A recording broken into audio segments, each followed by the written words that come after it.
नमस्कार दोस्तों, मेरे YouTube चैनल में आपका स्वागत है। आज की कहानी गधे की चतुराई। बहुत समय पहले की बात है। एक गांव में एक धोबी अपने गधे के साथ रहता था। वह लोगों के घर में जाकर उनके कपड़े अपने गधे पर लाद कर लाता था और उन्हें घाट पर ले जाकर कपड़े धोता था। इस तरह समय बीतता गया और गधा धीरे धीरे बूढ़ा हो गया।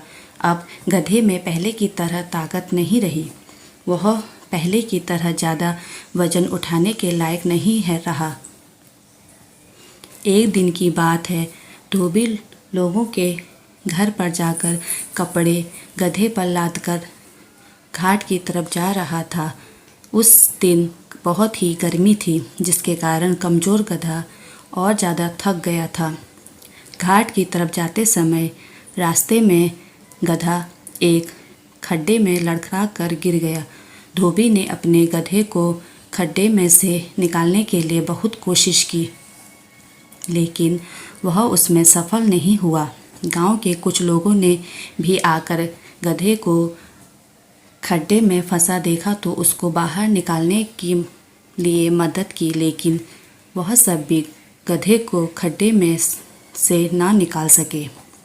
इसके बाद गांव वालों ने धोबी को सलाह दी कि हम तो इस गधे को खड्डे में से निकाल नहीं सकते, इसलिए ऐसा करते हैं, मिट्टी डालकर इस गधे को इसी में दफन कर देते हैं। इसी में हमारी और गधे की भलाई है। धोबी पहले तो मानने के लिए तैयार नहीं हुआ, लेकिन उसके पास गांव वालों की सलाह मानने के अलावा कोई और उपाय भी नहीं था। वह अपनी ज़िंदगी भर पाले हुए गधे को नहीं मारना चाहता था, लेकिन गांव वालों के कहने पर उसे ऐसा करना पड़ा। इसके बाद सभी उस खड्डे में मिट्टी डालने लगे। गधा पहले तो डर गया कि गांव वाले क्या कर रहे हैं। इस तरह तो वह खड्डे में ही दफन हो जाएगा, लेकिन उसने हिम्मत नहीं हारी। तभी उसको एक तरकीब सूझी। जब गांव वाले गधे के ऊपर मिट्टी डालते तो वह उस मिट्टी को झटक कर नीचे गिरा देता था, फिर उस मिट्टी पर खड़ा हो जाता था। गांव वाले भी गधे की इस हरकत को देखकर हैरान थे। गांव वाले उस खड्डे में मिट्टी डालते गए।